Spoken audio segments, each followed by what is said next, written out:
Vladan Perišić je umirovljeni profesor filozofije, teološke epistemologije, ontologije i patrologije na Pravoslavnom bogoslovskom fakultetu Sveučilišta u Beogradu te srednjovjekovne i moderne filozofije na Filozofskom fakultetu istoga sveučilišta.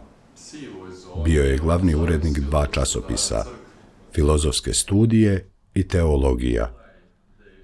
Bio je dekan Pravoslavnog bogoslovskog fakulteta i predstojnik katedre za patrologiju.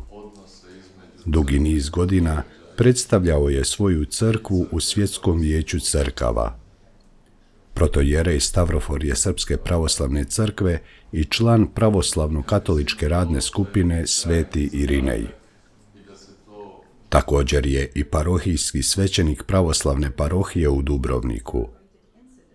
Predavanje je održao na mediteranskim teološkim susretima 2025. godine u Lovranu pod naslovom Između poslušnosti i savesti, Autonomija teologa i teologije s obzirom na crkveni autoritet kroz istoriju. Cijelo predavanje u pisanoj verziji možete naći u opisu videa.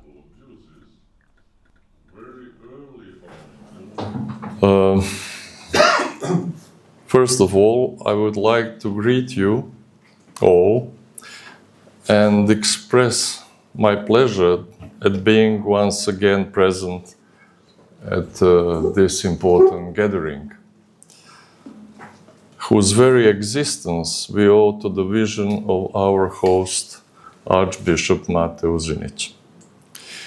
Bringing together in one place young theologians from different Christian denominations and even from different religions to discuss important issues for an entire week in complete freedom is a rare undertaking. And it is our joy and privilege to be a part of it. I would prefer that instead of talking about institutional church, we focus on the gospel of Jesus.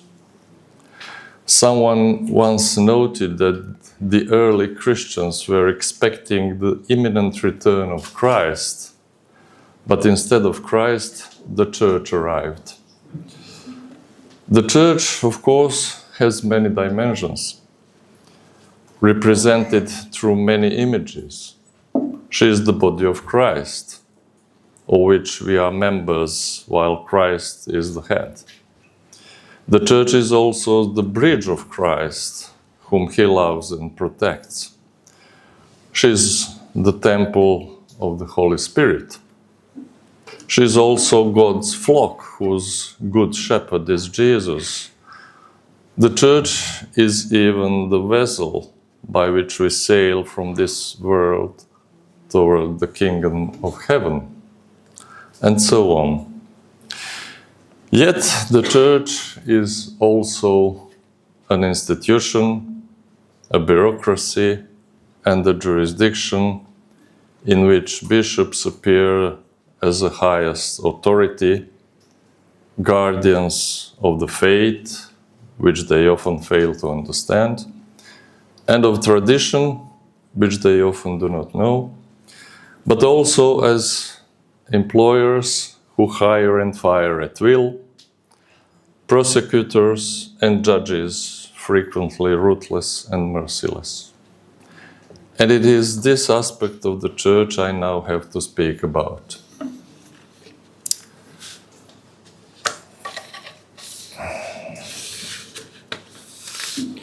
In this paper, if this paper is to address the question of whether a theologian should or even can be autonomous in relation to ecclesial authority, then we must first understand why the theologian would need to fight for such autonomy at all. If the theologian, like every Christian, including bishops and presbyters, is an integral part of a Eucharistic community, why would he seek autonomy at all? And from whom? History shows, and the present confirms, primarily from the bishops. In other words, from the institutional church, which, modeled after the state, was constituted and has been maintained to this day by bishops, and which has meanwhile become an end in itself. And they were only able to do so once the episcopal office, under the pretext of preventing possible abuses, very early on, already in the 2nd century, absorbed into itself the various ecclesial ministries then in existence: liturgist, preacher, prophet, organizer, teacher, judge, etc., etc., making all of them its own functions or attributes. Since then, every other ministry in the church was seen as deriving from the bishop's office. But where did the bishop's office originate? Let us proceed step by step. The apostles were those whom Jesus authorized to speak and act in his name, just as he himself has done. And here we touch on a key point at once. Christ's authorization of the apostles, however, was not juridical in nature. That is, it didn't grant them any new legal rights. For that reason, there is no authority in the church that is based on law. On the contrary, his authorization implied their duty to serve the one who commissioned them, as well as those for whom they were commissioned. Thus, the apostles' mission to preach and act in Jesus' name did not imply their elevation, but rather their humbling.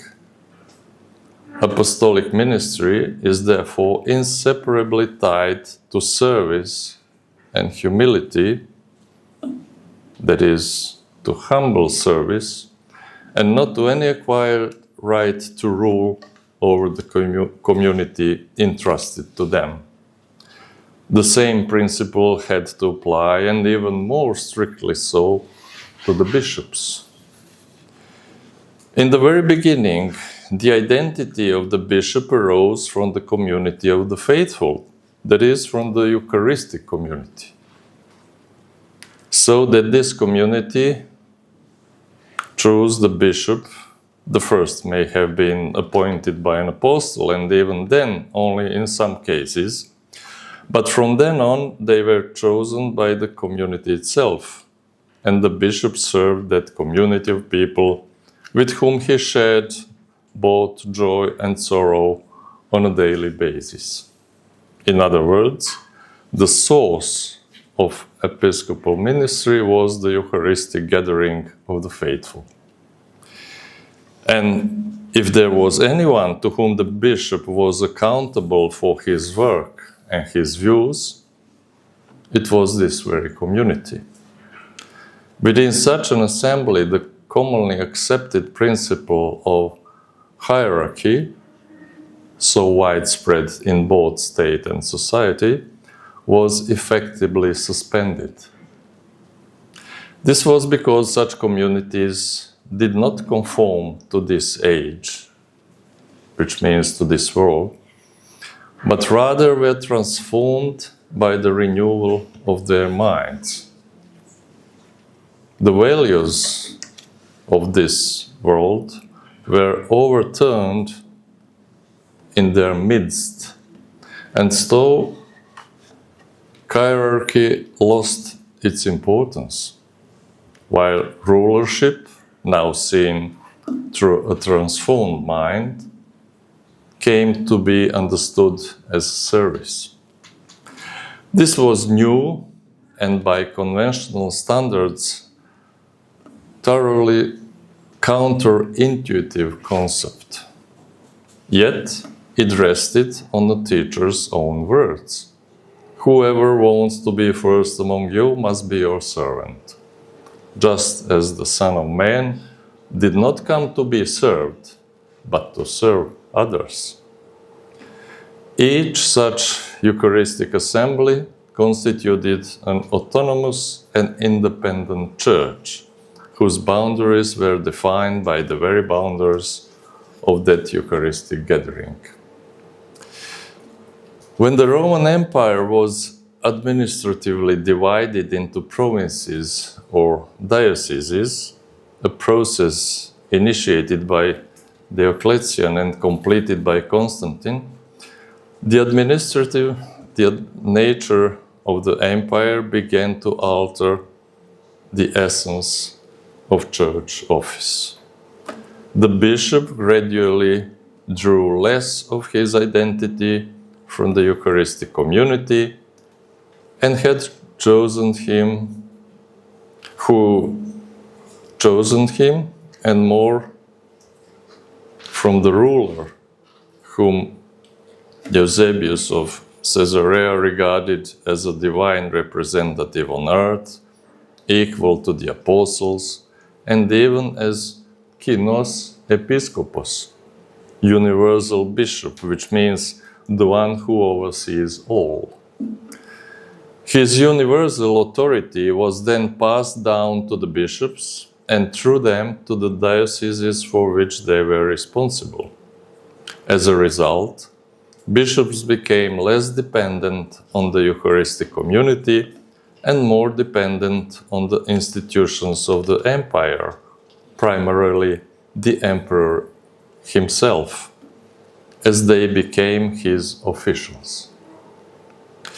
In what would today be called political theology, concepts of monarchy as the ideal political and ecclesiastical system were promoted.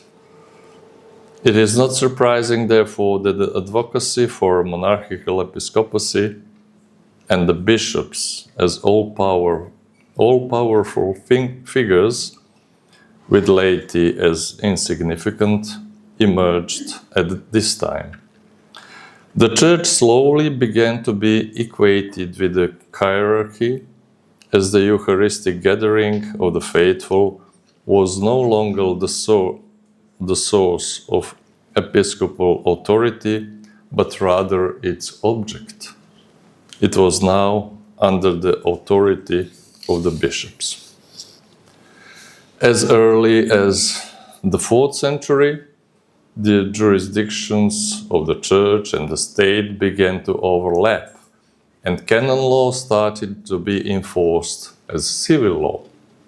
The Church increasingly ceased to be an event and became an institution, less a relationship and more an administration, modeled after the state. Relationships among members of the Church became less characterized by mutual submission, as advocated by the writers of the New Testament and many Church Fathers, and more by institutional subordination as promoted by the Roman Empire. Following the imperial model, the Church developed a pyramidal system of subordination. First, bishops subordinated presbyters and deacons to themselves, and soon they were subordinated to one another. Chorepiscopi to city bishops to metropolitans, and metropolitans to the patriarchs of major cities such as Alexandria or Antioch, or imperial capitals Rome or Constantinople.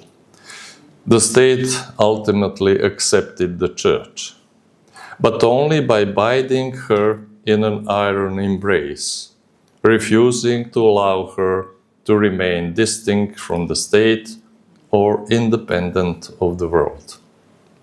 The emperor appointed all the patriarchs as his governors throughout the empire. The so-called symphony between church and state was everything but symphony, for the church has become a mere instrument of the empire. When Emperor Teodosije, at the end of the 4th century, banned all pagan cults, Christianity became the state religion, and the church became the state church, and heresy ceased to be merely a matter of false belief, a free, albeit mistaken choice, and became instead a crime against the state. In this way, the church that had until recently been persecuted became a church that persecutes. Those declared heretics were no longer simply rejected by the church. They were now hunted down and punished by the state as well. Often this meant exile beyond the bounds of civilization, physical torture, mutilation, or execution. Christian leaders, now so harmoniously united with the state, began for the first time to murder other Christians solely because they held different beliefs or interpretations of the faith. This practice was carried out in both East and West, although it was only in the West, particularly with Augustine, that a theological justification emerged for the use of force to achieve spiritual ends. There is no need here to detail the many atrocities, forced conversions, the Inquisition, holy wars, and so on, that were justified precisely by appeals to Augustine. Both Rome and Constantinople were granted primacy over other churches, along with the right of appeal, on grounds that were entirely non-biblical, non-evangelical, and non-theological. Rome received its primacy solely because it was the capital of the empire, and later Constantinople received the same status for the very same reason. In other words, this primacy was based purely on political and not ecclesial grounds. These were cities honored by the emperor and the senate, not because of any Eucharistic gathering, since by that time such gatherings existed by the dozens, if not hundreds. And having secured such privileged status, these two churches employed every rhetorical tool, demagogy included, in an attempt to justify it theologically and ecclesiastically. This would allow them, in the centuries to come, to approach other churches and even individuals from a position of power. A kind of power that Jesus never asked of his followers and from which he explicitly distanced himself. I did not come to be served or to rule, but to serve others. Those who could not easily be blackmailed, particularly those without families and especially without children, were, at least initially, more resistant to the pressures of imperial ecclesial power. These were the monks, who from the 4th to the 9th century, through gradual yet persistent effort, succeeded in securing the practice that bishops be chosen exclusively from monastic ranks. However, It seems that even this did not help in the long run. It became clear that the line separating courage from cowardice and integrity from compromise did not run between married and unmarried clergy, but rather cut through both. Among both groups, there were men of courage and men of fear, those with integrity and those lacking a spine. Moreover, it turned out that those who had renounced the world and fled into desert, after all, did so only to return from the desert to rule over the same world they had once rejected and despised.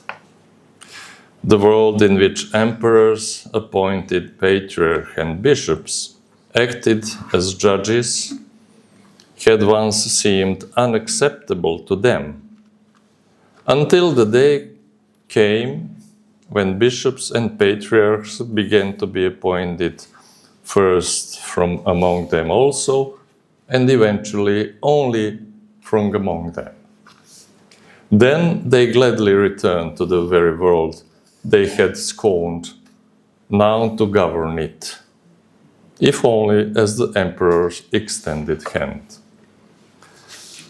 One more monastic invention significantly contributed to the transformation of the original gospel spirit of interpersonal into interofficial relationship of hierarchical subordination. That was the monastic vow of obedience to a spiritual father. There is something deeply problematic in swearing lifelong loyalty and submission to a spiritual father or the leader of a particular order. Through this innovation, the biblical concept of mutual submission is replaced with the model of one-way subordination, flowing in a single direction only. Unlike the so-called spiritual fathers, Jesus never demanded that his disciples swear loyalty to him or submit to him. He fully respected their freedom, because it is precisely freedom that makes them the image of God, and said to them only, "If anyone wants to follow me, let him follow." Completely contrary to the biblical New Testament spirit, which safeguards human freedom and is grounded in voluntariness and mutuality, monasticism came to demand unconditioned obedience to a spiritual father. In doing so, it transformed God's free children into subordinated executors of commands issued by rigidly established hierarchy that demanded unquestioning submission. This was an excellent preparation for the spirit and atmosphere that would later impose on the entire church once they succeeded in taking control, which did not take long.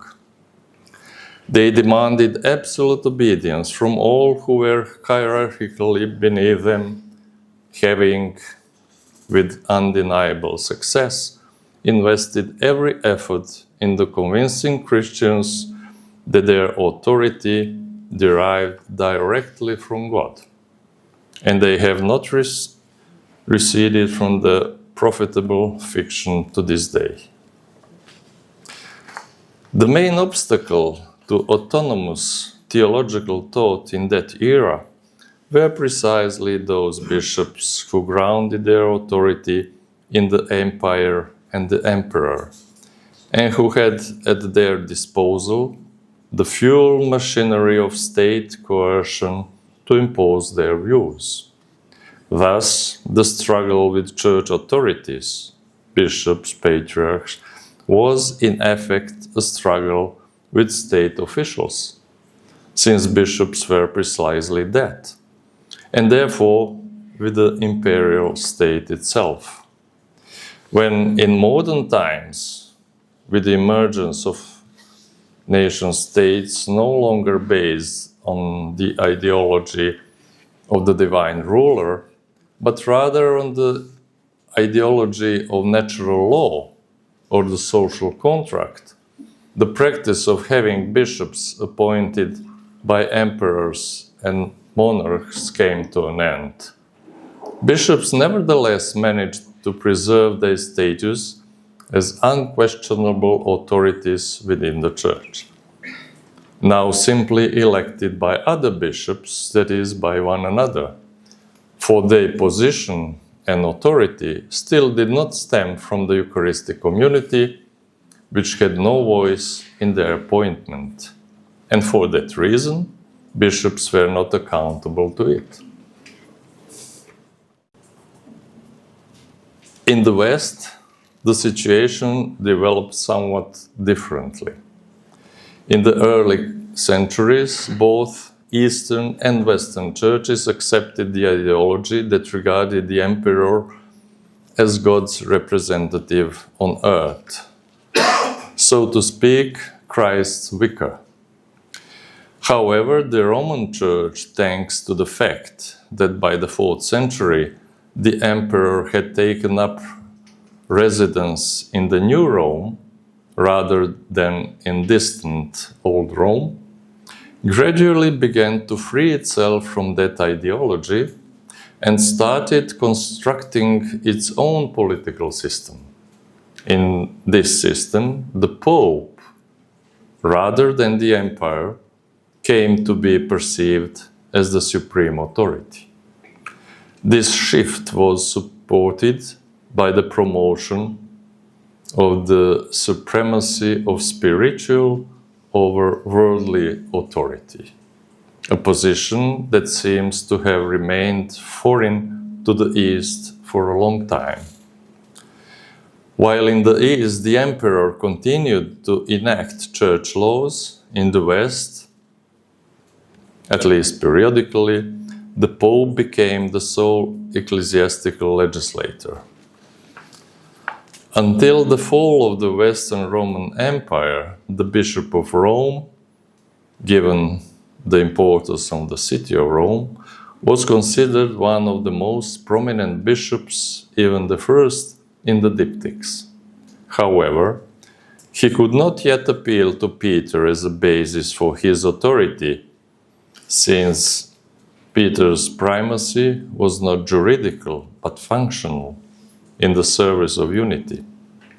Nevertheless, the Pope's influence gradually grew, although at that time, neither in the East nor in the West, did anyone imagine that he should have the right to make universally binding decisions or to appoint other bishops.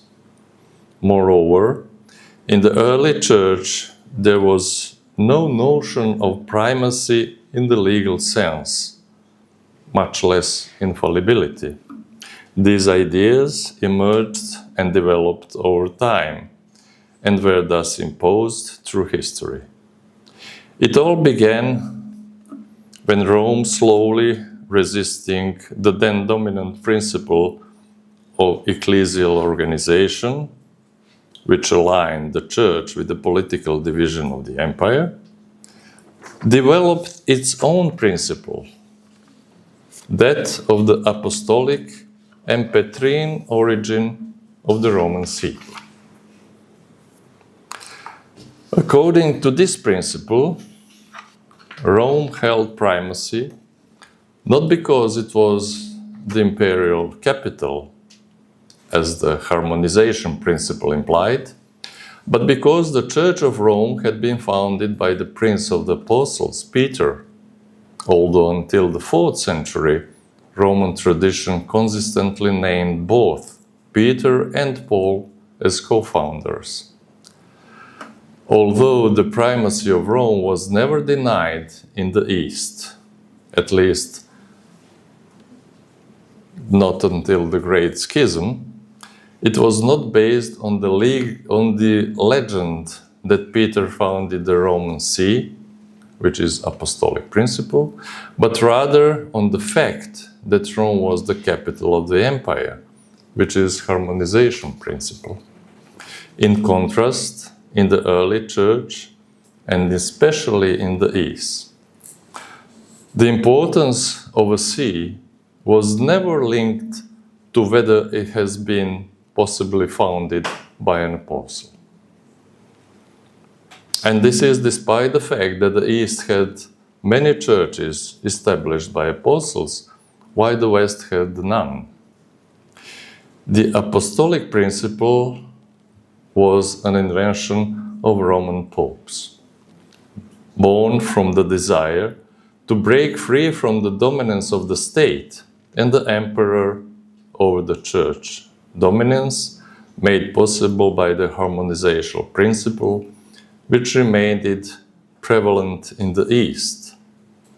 Though even there, the apostolic principle began to gain some acceptance by the middle of the first millennium. Thus, the Roman popes, in rejecting the then prevailing doctrine of ecclesial alignment with state institutions, crafted a new political doctrine, the supremacy of spiritual over temporal authority. And they would continue to defend it throughout church history. Through this doctrine, they denied the emperor and any secular ruler the right to oversee the church, claiming that authority instead for the Bishop of Rome exclusively. This was a decisive step toward the concept of unquestionable papal authority. After the fall of the Roman Empire, there was no longer a strong emperor to control the church. This very development created space for the Bishop of Rome to gradually assume not only spiritual, but also political authority, thereby increasing his overall power. The new political ideology of the Roman Church began with Pope Leo I, who put forward the thesis that Jesus has granted Peter the plenitude of power, plenitudo potestatis, which was automatically transferred to the Bishop of Rome. For this reason, Leo was convinced that Peter himself spoke through him. Leo's ecclesial political ideology was carried on by Gelasius I, who asserted the Pope's unlimited priestly authority over his church, unlimited even from the emperor himself, and the claim that spiritual authority was superior to imperial power. Through such claims, the Leo-Gelasian ideology became the Magna Carta of medieval papalism. This trajectory was continued by Pope Symmachus, known for a series of forged documents, which he used to strengthen his autonomy and authority, and by Pope Nicholas I, who did not hesitate to pronounce anathemas against anyone who failed to comply with papal decisions, whether doctrinal or even practical. This gradually transformed the mentality of Roman Church into one that asserted direct and immediate jurisdiction, which means primacy of power, over all other churches, both Eastern and Western. Exactly this shift steadily distanced Rome from the Byzantine understanding of primacy as a position of honor granted to the Roman See. The belief, based on legend rather than historical fact, that the Church of Rome was founded by the Apostle Peter and that Jesus had given Peter alone the power to bind and loose, was countered by the Byzantines with the conviction that the power to forgive or retain sins was given not only to Peter but to all the apostles, as made clear in the words of the apostle John. Relying on the Gospel of John, the Byzantines rejected the divine character of Roman primacy and regarded all bishops, not just the Pope of Rome, as successor of Peter. After the 5th century, the popes based their power largely on outright forgeries. First came the fabricated legend of Pope Sylvester, second is donations of Constantine, and finally the greatest forgery of all, the pseudo-Isidorian decretals from the 9th century. The aim of those fabrications, one of the most influential being the claim that the first see is judged by no one, was to persuade Christians that every detail of the church, of the early church life, had been regulated by papal decrees.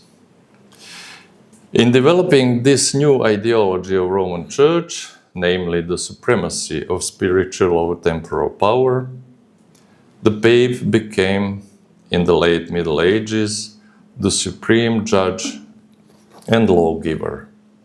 From then on, the Pope was presented as the supreme head, absolute lawgiver, and highest judge of the entire Church. In full accord with this ideology, even Thomas Aquinas would eventually declare that submission to the Roman Pope is necessary for salvation, a claim which, among other consequences, effectively excluded the entire Eastern Church from the path of salvation. This ideology of papal omnipower reached its culmination at the First Vatican Council, which proclaimed of the dogma of papal infallibility. Thus, what had been entirely unknown and even unimaginable in the early Church, the Roman Pope as absolute ruler and infallible teacher, became formal church dogma in the 19th century. As papal power grew, the episcopal college was increasingly marginalized. Likewise, local Western churches gradually lost the right to elect their own bishops. Moreover, the entire council in relation to the Pope lost its sovereignty.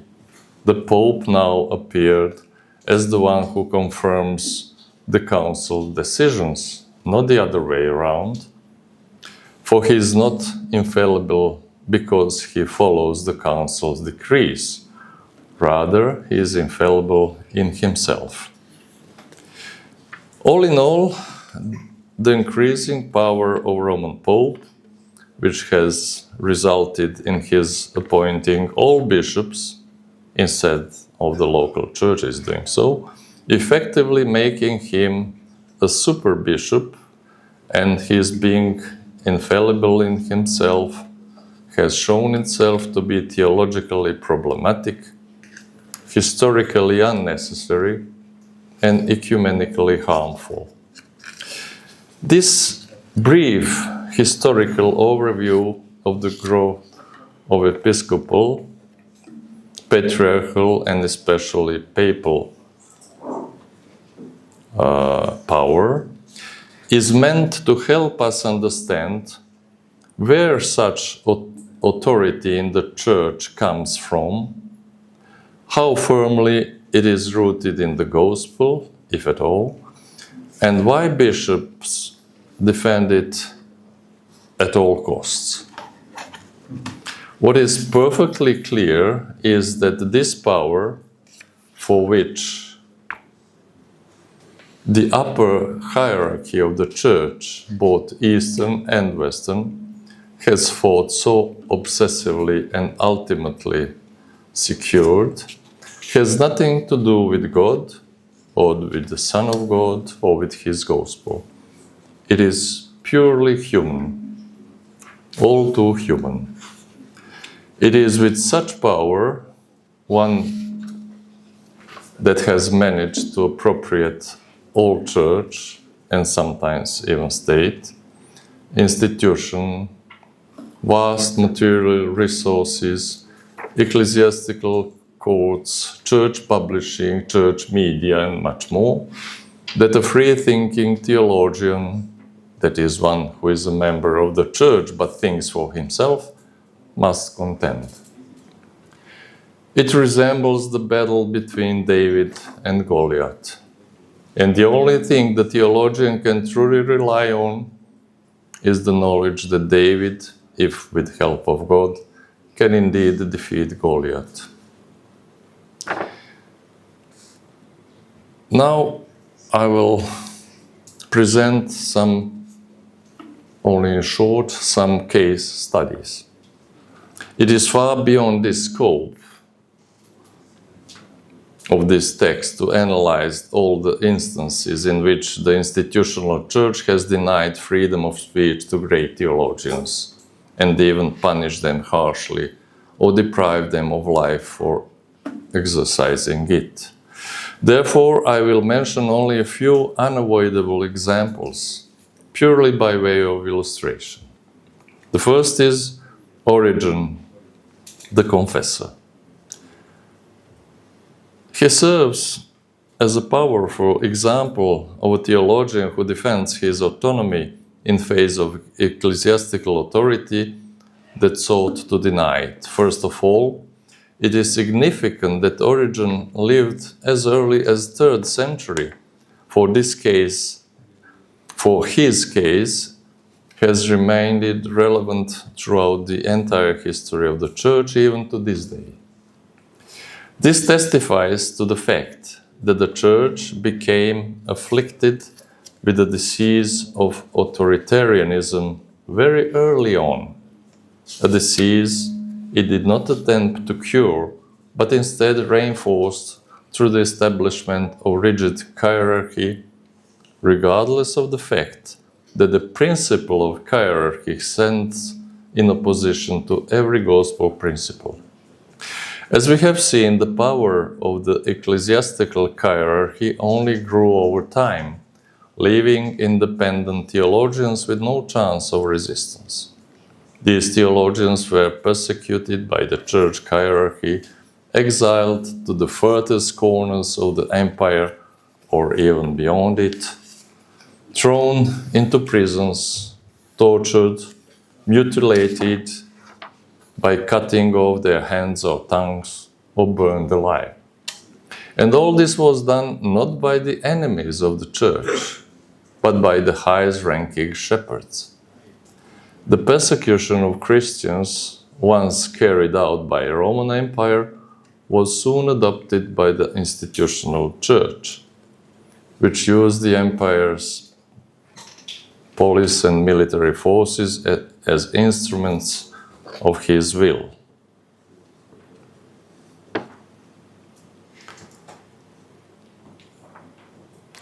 Since it is no longer derived its authority from the Eucharistic community, but from imperial institutions, the hierarchy no longer felt accountable to that community, but rather it is an object over which it exercised control. In the same way, the lower clergy, presbyters and deacons, as well as teachers, were treated as an object over which it exercised control. Origen was one such teacher. With him, Christian thought stood shoulder to shoulder with a highly developed and refined philosophical thought of classical antiquity, engaging in a fruitful dialogue with it. He accomplished something unprecedented. He expanded the Alexandrian catechetical school by introducing general education subject making them prerequisites for theological knowledge. He opened the school to everyone, not just to catechumens preparing for baptism. His thorough and nuanced lectures were attended eagerly even by non-Christians, as he offered extremely successful interpretation of both Christians and non-Christian texts. Origen's broad-mindedness and his cultivation of an atmosphere of tolerance, openness, and understanding contributed to the emergence of mutual respect between Christians and pagans. Of this vision of the school, one of his students, St. Gregory the Wonder Worker, later Bishop of Neo Caesarea, wrote with open admiration. I quote, "He withheld nothing from us, nor did he conceal anything. We had the full freedom to learn every doctrine, both barbarian and Greek, both esoteric and public, both divine and human, moving freely from one to another and examining them, making use of the fruits of all, and delighting in the riches of the soul." Whether it was some ancient teaching concerning truth or something that could be called by another name, be engaged with all, being filled with the wondrous contemplations, adorned with exceptional instructions and knowledge. In short, the place truly became for us a paradise. In Origen's school, everything was studied: Hellenic mathematics, philosophy, and Christian doctrines alike. Gregory writes, "Nothing was forbidden to us." It is immediately apparent that nothing like this existed anywhere else in the Church at the time, nor had it since. Unfortunately, the Church was never as open-minded as Origen. It was always banned certain books and teachings. Many authors, often the Church's very best, were persecuted. Origen came into conflict with his bishop, Demetrius, when, as a layman, he began teaching in the churches of Caesarea. Demetrius disagreed, believing, of course quite wrongly, that the right to teach belonged exclusively to clergy. However, even if one were to accept that view, no council had ever declared such a restriction obligatory. It was simply a matter of custom in some dioceses. In fact, unlike Demetrius, the bishops of Jerusalem and Caesarea gladly listened to Origen and even invited him to teach God's people in their churches. So Origen did not presumptuously begin to teach in church. He did so at the explicit request of the local bishops. Clearly, then, Origen broke no ecclesiastical rule. Some bishops believed that only clergy should teach in church, even if those clergy lacked wisdom, while others believed that the wise and learned should teach whether they were clergy or not. Origen taught in the churches of the later at their invitation. The only thing truly offended here may have been Demetrius' pride. It's worth noting that nowadays one often hears the claim that the greatest teacher in the church were bishops, that is, clergy, not lay people. This is a cleverly constructed narrative because it is mostly true, but not for the reason implied. It is not that these individuals received divine enlightenment at the moment of becoming bishops, but rather that the church, in rare moments when she rose above her own pride, would choose already a celebrated teacher, which means lay people, and make them bishops. And it was those bishops, and only those, who became the church's great teachers. Moreover, during one of his journeys through Palestine, the local bishops, who held Origen in high esteem, ordained him a presbyter. This act infuriated Demetrius, who at 2 local synods protested against the fact that he dared to speak at all in the presence of bishops. He denounced him to the Pope and excommunicated him from the church. After Demetrius died, Origen returned to Alexandria, but was once again excommunicated, this time by Demetrius' successor. With no other option, Origen returned to Palestine, where he was highly respected and where many bishops were his former students.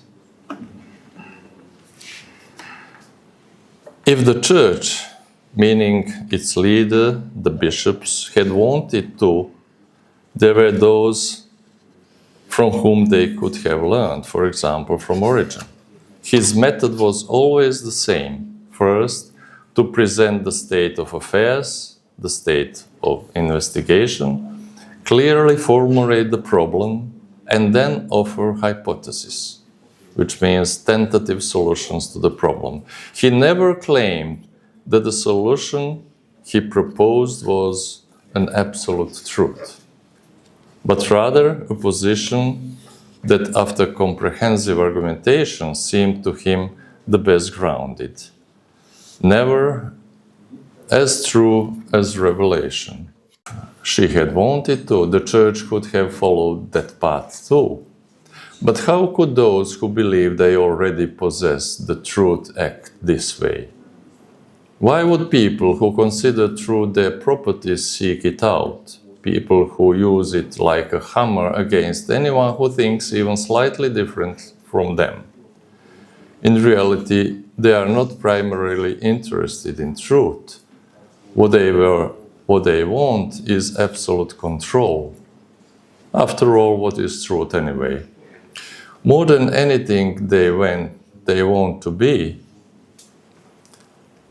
and it's not an exaggeration, especially given church history, is that masters over life and death. Had those who had power in the church embraced Origen's unpretentious method, church history could have looked entirely different, much more tolerant, more beautiful, more humane. Unfortunately, they didn't.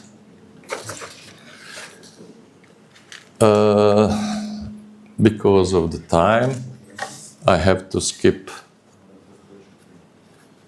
the example of Maximus of Confessor, maybe the examples of Nouvelle Theologie. I have to skip some 10 pages. Maybe not to skip the example which is almost contemporary, the Hans King.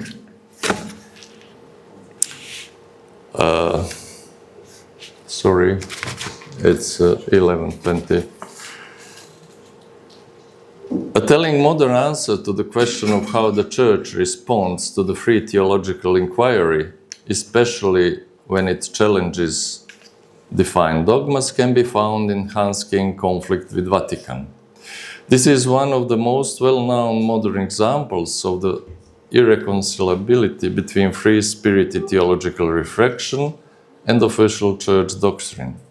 King was a brilliant conciliar theologian and university professor, yet, after 20 years of successful academic career, the Vatican, having secretly opened the file on him as early as 1957, because of his dissertation on the Protestant theologian Karl Barth, revoked his authorization to teach at the Catholic Theological Faculty in Tübingen in 1979. The main reason for the conflict with the church hierarchy lay in King's position on papal infallibility. In his book about it, he questioned the dogma that popes that Pope is infallible when ex cathedra, that is, as head of the Church, he proclaims truths of faith and morals. This dogma was formally defined at the First Vatican Council in 1870. I think I have to skip King also. Sorry. It's too many pages. And let us say a few words of lessons for today's situation. First and foremost, let us state clearly that a theologian has the right to speak. First, because he is a human being, a rational being who by nature speaks. Second, because he is theologian, that is one who speaks about God. And third, if he is also priest, then his priestly vocation obliges him to speak. Therefore, he must never submit to the present pretensions of those who believe they can forbid or limit his right to speak. Naturally, his speaking entails responsibility for the words he utters. He must not shy away from that responsibility. But to ask anywhere for permission, so-called blessing, merely to speak, this he must never accept. That would be beneath the dignity of a priest, a theologian, and a human being as such. A good theologian knows that authority and freedom are not necessarily opposing concepts, but can in fact be mutually dependent. Authority without freedom easily leads to tyranny, while freedom without authority can result in disorder or chaos. For a Christian, true freedom is realized through acceptance of divine rather than human authority, which guides the believer towards genuine liberation from all earthly idols that enslave. Accepting divine authority does not necessarily threaten human autonomy. Authority in the Church should arise from the shared assent of the faithful to the fundamental truth of the faith.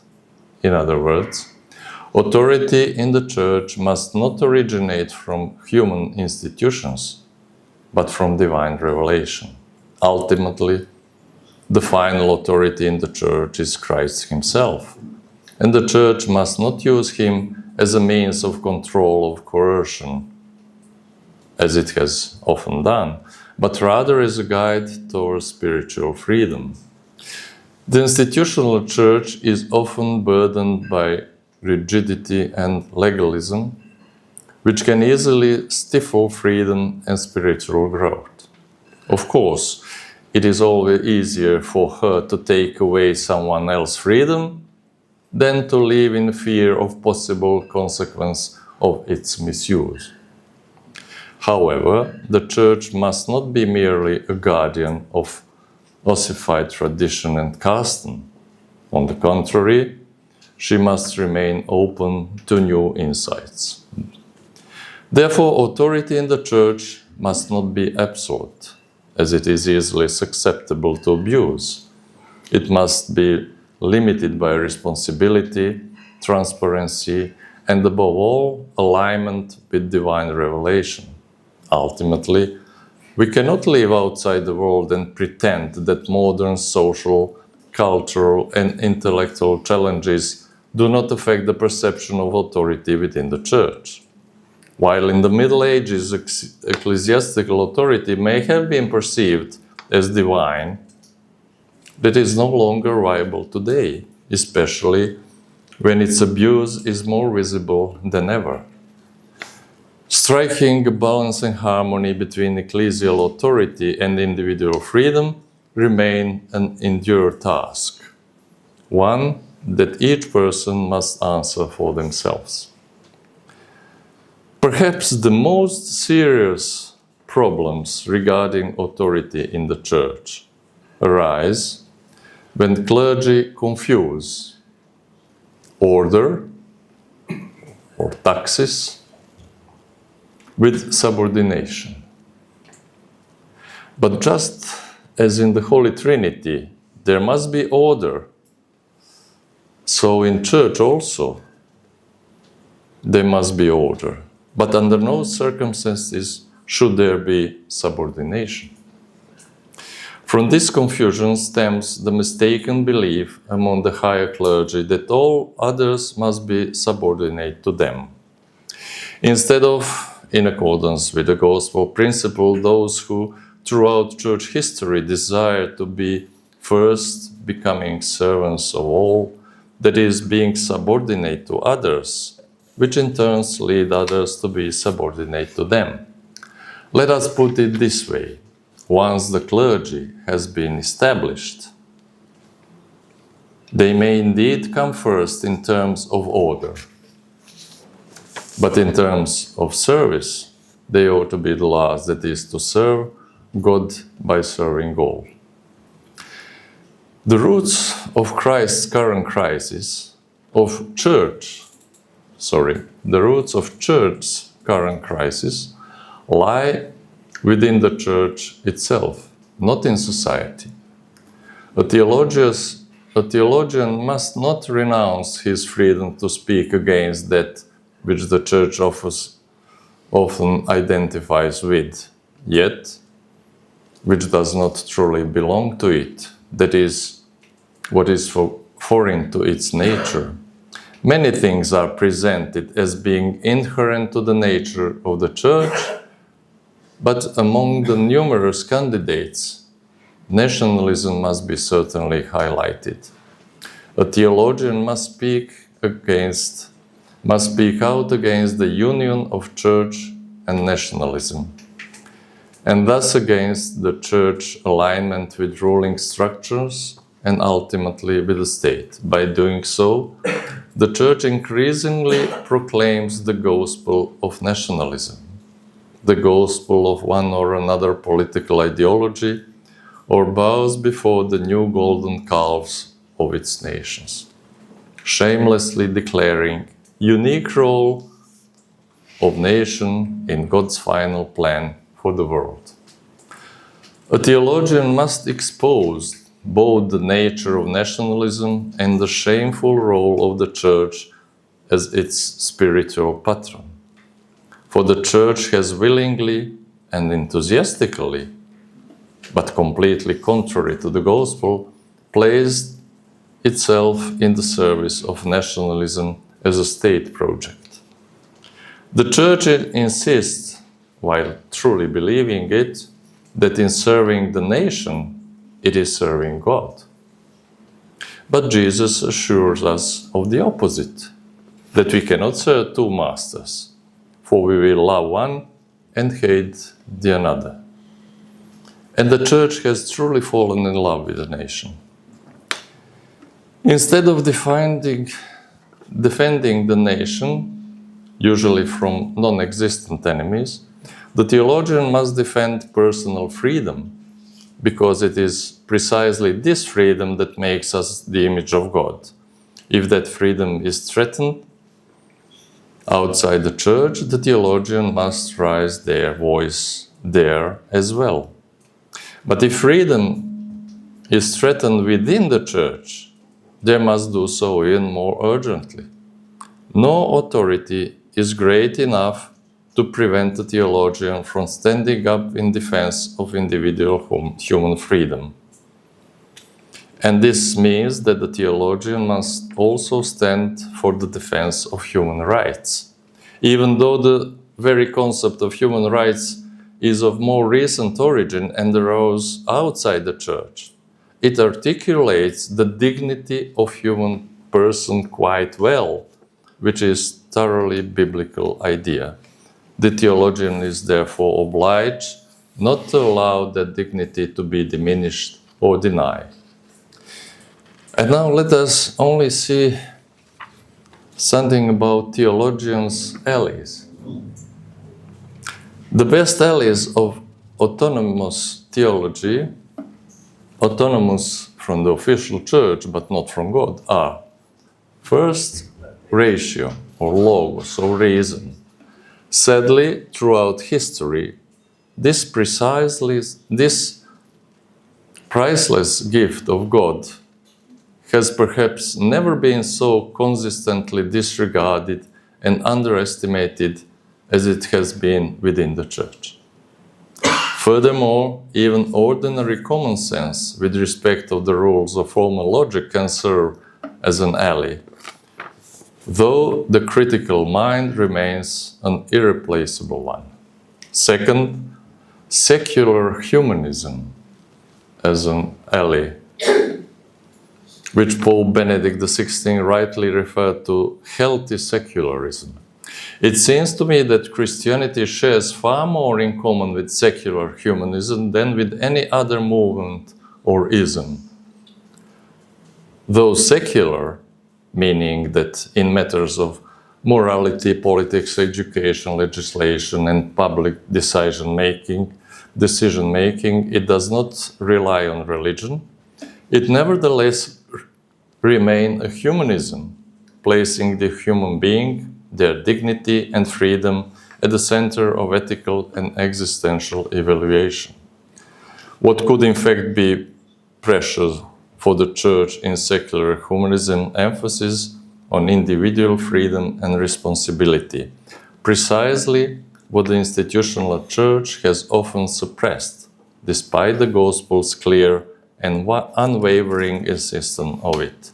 Furthermore, secular humanism advocates for the separation of Church and state, which could actually be a blessing for the Church itself, especially considering that, regrettably and even despisably, it has often willingly accepted the role of a servant of the Church. The Church has enthusiastically, almost with religious ecstasy, taken on the role of spiritual guardian of the nation. Prohibiting the Church from interfering in state affairs could help free it from the deadly embrace of nationalism. And the third ally is secular state.